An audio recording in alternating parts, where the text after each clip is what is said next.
এবার শিরোপার লড়াইয়ে মাঠে নামছে ব্রাজিল ও আর্জেন্টিনা। শেষ ম্যাচ দিয়ে নির্ধারণ হবে লাতিন আমেরিকার চ্যাম্পিয়ন দল, আর সেই লড়াইয়ে মাঠে নামবে ব্রাজিল ও আর্জেন্টিনা দল। নিজেদের সর্বশেষ 3 ম্যাচ জিতে দুই দলই আছে দারুণ ছন্দে। ব্রাজিল ও আর্জেন্টিনার মধ্যকার শিরোপার লড়াই নিয়ে বিস্তারিত থাকছে প্রতিবেদনে।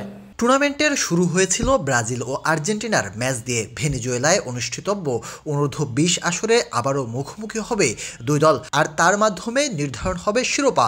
গ্রুপ পর্বের পর ফাইনাল রাউন্ডের শেষ ম্যাচটা তাই হয়ে গেল অলিখিত ফাইনাল। টুর্নামেন্টের শুরুর ম্যাচে দুই চিরপ্রতিদ্বন্দ্বী হয়েছিল অসম লড়াই। সে ম্যাচে 6 গোল হজম করে ব্রাজিল প্রতিপক্ষের জালে দিতে পারেনি 1 গোলও। সেই ম্যাচ এক ইসভিরির ঝড়েই উড়ে যায় ব্রাজিল দল। তবে এরপর অবশ্য ঘুরে দাঁড়িয়েছে দল। টুর্নামেন্টের পরের 6 ম্যাচে 5 জয় সিলেসাওদের। এর মাঝে শেষ রাউন্ডের 3 ম্যাচের 3টিতেই জয় পেয়েছে সিলেসাওরা। অপরদিকে টুর্নামেন্টে এখন পর্যন্ত অপরাজিত আর্জেন্টিনা দল। এবারের আসরে মোট 7 ম্যাচে 5 জয়ের পাশাপাশি 2 ড্র আলভেসিলাস তাদের।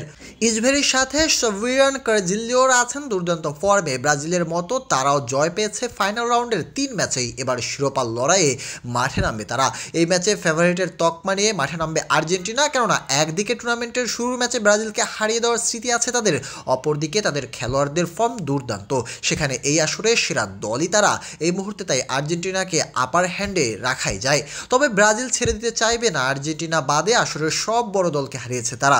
সেখানে ফেভারিটের তকমা পাওয়া কলম্বিয়া, উরুগুয়েকে হারিয়েছে দলটি। 2 গ্রুপের 2 চ্যাম্পিয়ন দলকে টপকে গিয়েছে ব্রাজিল। এমনকি 10 জনের দল নিয়েও 2 ম্যাচে জয় নিয়ে মাঠ ছেড়েছে ব্রাজিল যুবারা।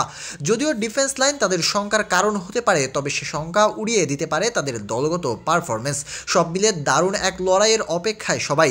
যদিও এরপরে আরও এক ম্যাচ আছে ব্রাজিল ও আর্জেন্টিনার জন্য, তবে শিরোপার অনেকটা নির্ধারণ হয়ে যাবে এই ম্যাচে। কেননা যে ফর্মে আছে দুই দল, পরের ম্যাচে হেরে গেলে গোল ব্যবধানে পিছিয়ে পড়া অনেকটা অসম্ভব ব্যাপার বর্তমানে।